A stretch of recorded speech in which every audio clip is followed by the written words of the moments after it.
पण अत्यंत महत्त्वपूर्ण अपडेट पाहतो. हा व्हिडिओ आपण शेवटपर्यंत पाहावा. राज्य सरकारचा कंत्राटी कर्मचाऱ्यांसाठी दुसरा मोठा निर्णय. समग्र शिक्षा कर्मचाऱ्यांचे शासन सेवेत समायोजन करण्याबाबत शासन निर्णय जारी. 7 ऑगस्ट 2026.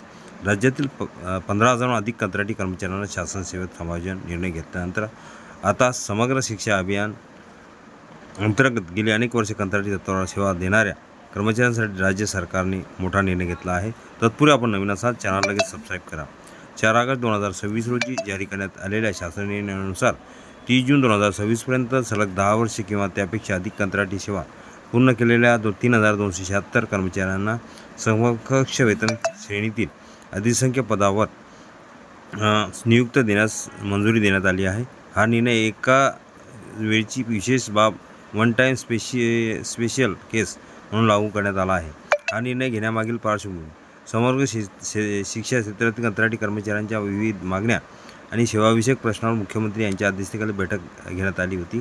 त्यानंतर सरकारने विशेष समिती स्थापन करून महाराष्ट्रासह इतर राज्यांमधील सेवा अटी, मानधन आणि नियुक्ती प्रक्रियेचा अभ्यास केला.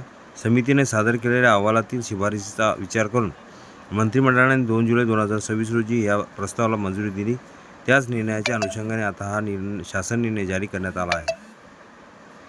कोणत्या कर्मचाऱ्यांना मिळणार लाभ? हा शासन निर्णयाचा लाभ फक्त समग्र शिक्षा अभियानात कार्यरत असलेल्या अशा कर्मचाऱ्यांना मिळणार आहे ज्यांनी 30 जून 2026पर्यंत किमान 10 वर्षे कंत्राटी सेवा पूर्ण केली आहे.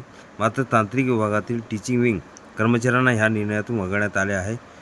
शासनाच्या माहितीनुसार अशा पात्र कर्मचाऱ्यांची संख्या 3,276 इतकी आहे.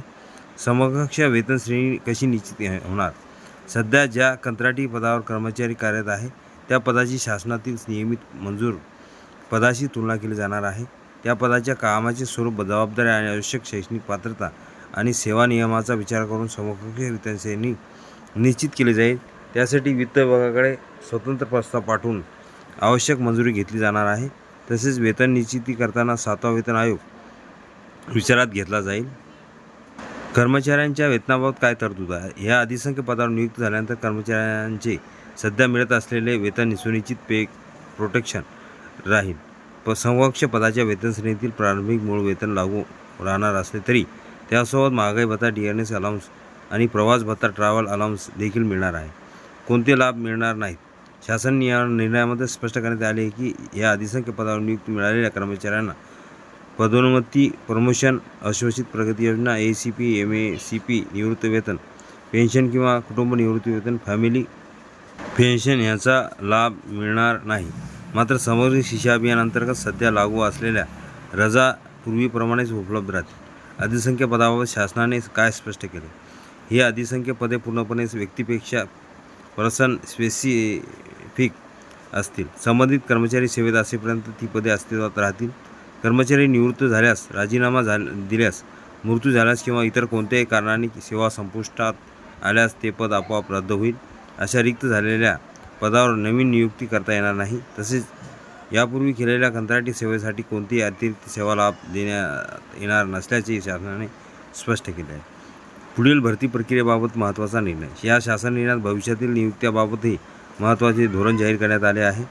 यापुढे समग्र शिक्षा अभियानातील मनुष्यबळाची नियुक्ती थेट कंत्राटी स्वरूपात न करता सेवा करार, सर्व्हिस कॉन्ट्रॅक्ट किंवा बाह्य स्रोत आउटसोर्सिंग पद्धतीने करण्यावर भर दिला जाणार आहे. तसेच भविष्यात पदनिर्मितीबाबतचा कोणताही निर्णय वित्त विभागाच्या उच्चस्तरीय सचिव समितीच्या मंजुरीनंतर घेतला जाईल.